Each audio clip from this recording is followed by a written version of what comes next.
Hello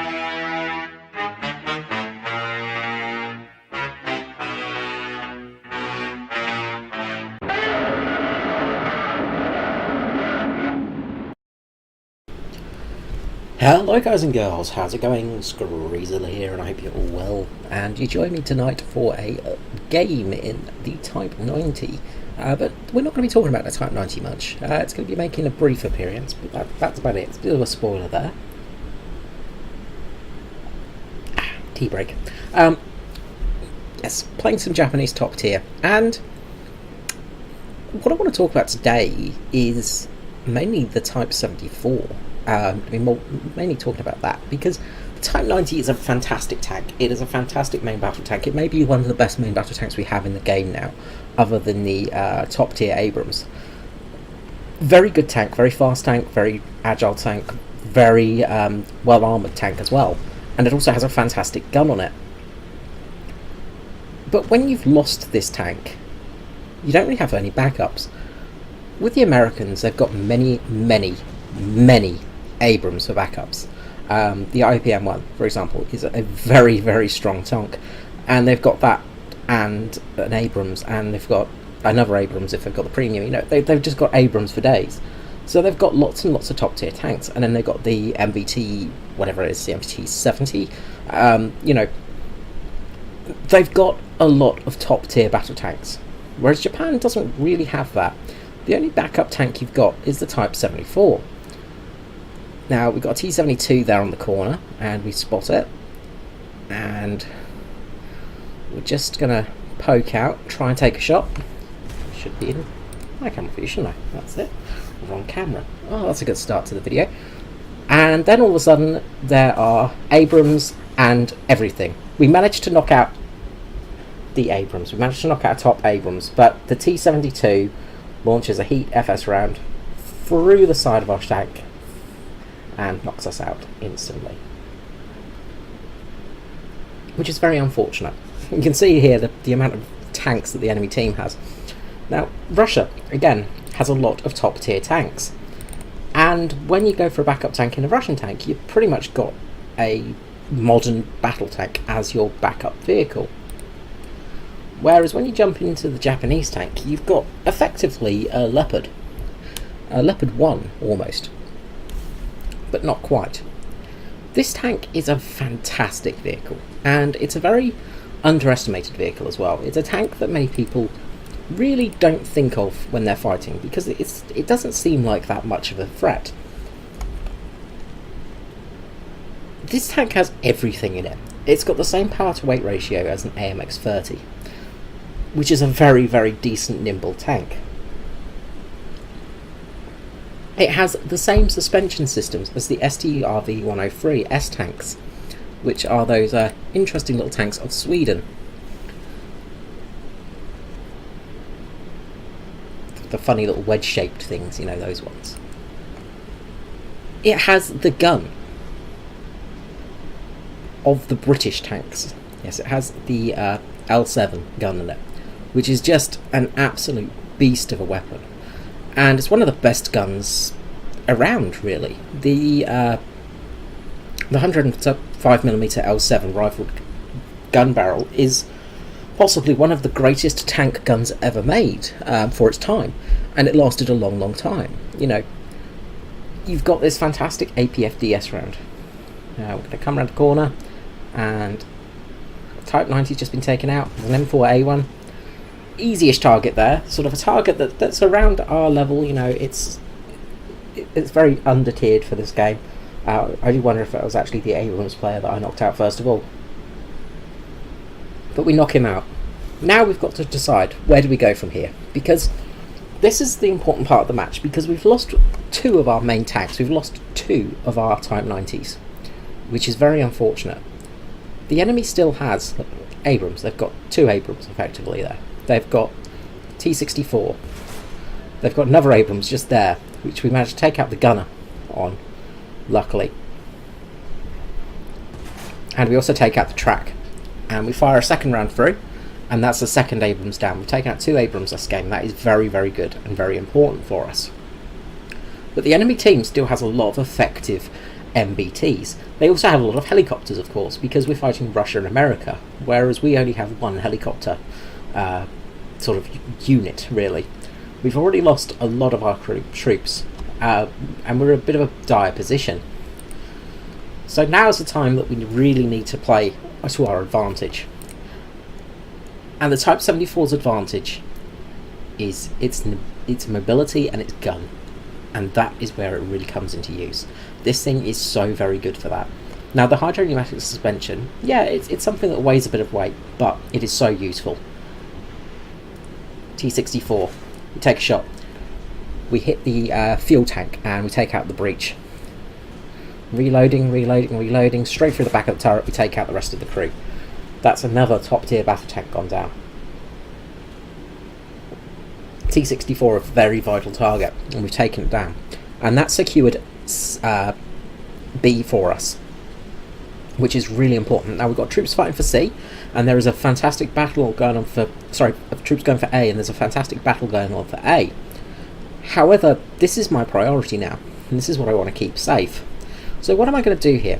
Well, I'm actually going to park up in this spot and camp.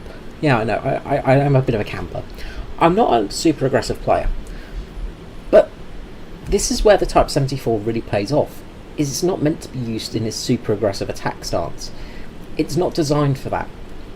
This thing is a ninja. This thing is a stealth tank. You want to get in a position where you can get behind the enemy and you can make them pay, and you will absolutely do that with this vehicle. The Mitsubishi Type 74 is a very good tank, and there is talk of the Japanese getting a premium model and getting the Koi, the Type 74 Koi. Yeah, the Kai, sorry, the Model G, the Kai, which is the sort of modernised version. It's not going to make the tank any difference. It's going to be exactly the same as the stock tank. Well, not the stock tank, but the actual tank we have in game, which is the Type 74. They haven't actually told us which variant it is. I believe it's the F variant. Sorry, the E variant. Sorry, I get my models mixed up. Which is the later variant because of this. Although the C and the D and the E pretty much all look identical. There's not much change in them. So it's mainly the optics that were changed and the targeting systems, the gunnery systems and things like that. That was the big difference. And with the Kai, the Model G, that has a much improved targeting system. But that's not going to affect us in the game because we don't use that. We don't use any of that system, which is kind of unfortunate because it does render these tanks kind of, well, not as good as other tanks. You look at the Leopard. Now that tank had a fantastic targeting system, same as the Abrams, but you don't get to use them in the game. You don't get to take advantage of that. You've only got the gun, which is good, and your scope, and then your mouse button, and that's the only things you've got to use. Adding in, say, a fire control system would make some of these tanks incredibly good. You know, things like the infrared vision, night optics and stuff like that on these tanks. They have amazing night optics and things like that, which you can see on the front of this vehicle, the giant infrared capturing device. You know, these tanks were made for sort of fighting at a distance and trying not to bring too much attention to themselves. Basically designed to attack from the shadows. You know, they didn't have a great number of tanks. They needed to make them work in a different way to other forces. Now, Japan's self-defense force, other than kaiju attacks, they don't really have much to worry about. So, usually their vehicles are quite spread out.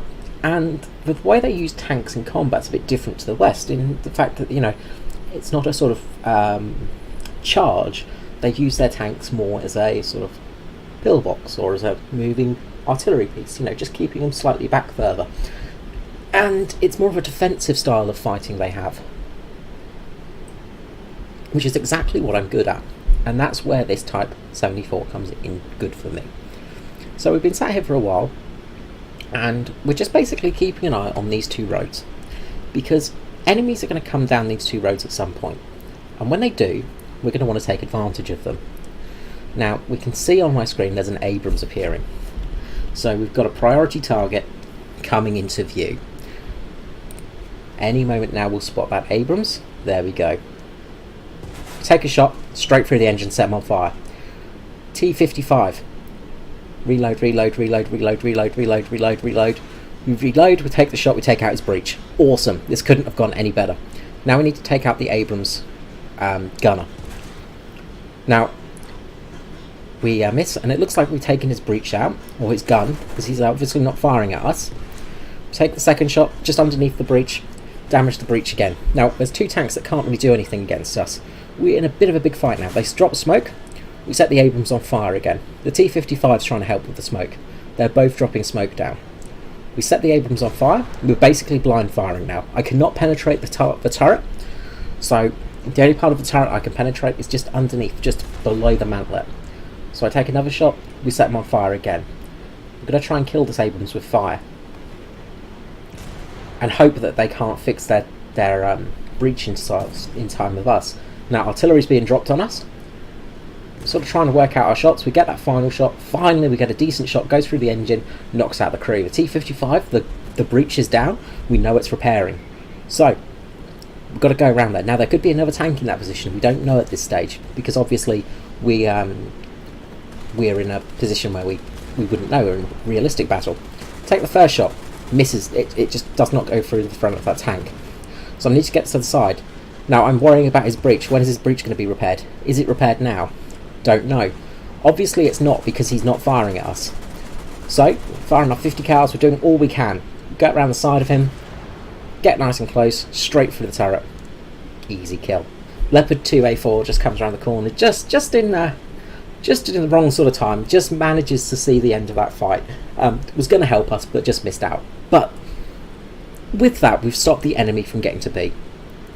And with that, with a tank that's it's 8.7 tank, I think, something like that, we've managed to stop the approach of two top-tier tanks. Alright, let's head to the post-screen results.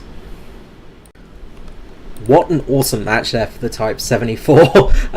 Pretty epic game there. So, yeah, rank does not matter, obviously. Shadow Strike, Tank Rescuer, Avenger, Professional ×6, Final Blow, and then Heavy Metal Fury. So we managed to kill 6 tanks, which I'm pretty happy with. We got one with the Type 90, and then obviously the Type 74 carried the game for us. Sitting in that position was just a little bit of a... just holding that spot, holding that road mainly, just keeping it sort of so people didn't get through. But yeah, I was quite happy with that performance. The Type 74 really does hold up still, and at top BRs it's still a monster. The 105mm L7A free gun is just an absolute awesome weapon. Plus, we'll just return to the hangar quickly. As you can see with the modifications, once you get the APFDS shell, the M735, it will annihilate most things. It does lack that top penetration, so you are going to struggle with some vehicles. You can of course get the heat FS, but when you're fighting things with composite armour, this is the shell to use. So yes, Type 74 is still very much a tank that can hold its own at top BR. Alright guys, until next time, this is me, Screezilla, and a munching on a donut, Steam and Sticks just lurking in the background. I didn't realise who was doing the thing, and I just came and sat down. And I'll see you all next time. Bye bye.